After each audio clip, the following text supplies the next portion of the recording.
Hey everybody, Rich Lovell with the Vacaville Baseball Barn, Master Instructor with the Epstein Hitting System and Epstein Hitting Online Academy. If you haven't done so already, hit the subscribe and like button, and then check us out on Facebook, and don't forget to check the link out in the description to the Epstein Hitting Online Academy.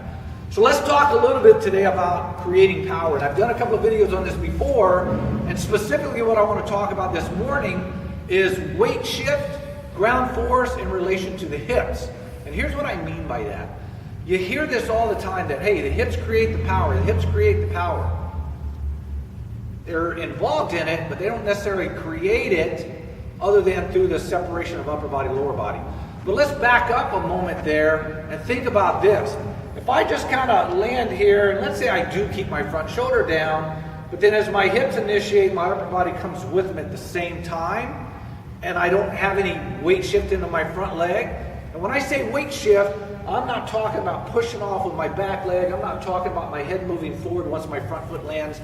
None of that. We're staying within our technique. But what I'm talking about is, do I get weight shift here and then I'm able to rotate or initiate my hips in to where I'm able to create force into the ground with my front leg. That's where we start creating power. Remember, two ways. One through weight shift or ground force, and the other through separation or torque. Separation of the upper body from the lower body.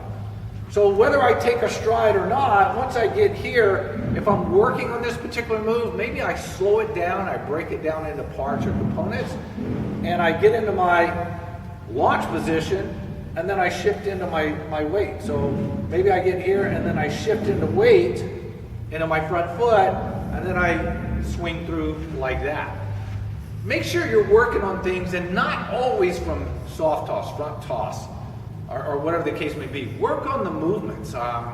Search out on the channel for, I've got a drill where I talked about a little bit about oblique pull. Look at that one and then create that and work with that within yourself slower, because that's how our brain processes information. So I'm going to finish this up with a swing for a subscriber named Kevin. This is for you, buddy. He's always talking about, hey, I like your videos, but could you at least hit a ball every now and then?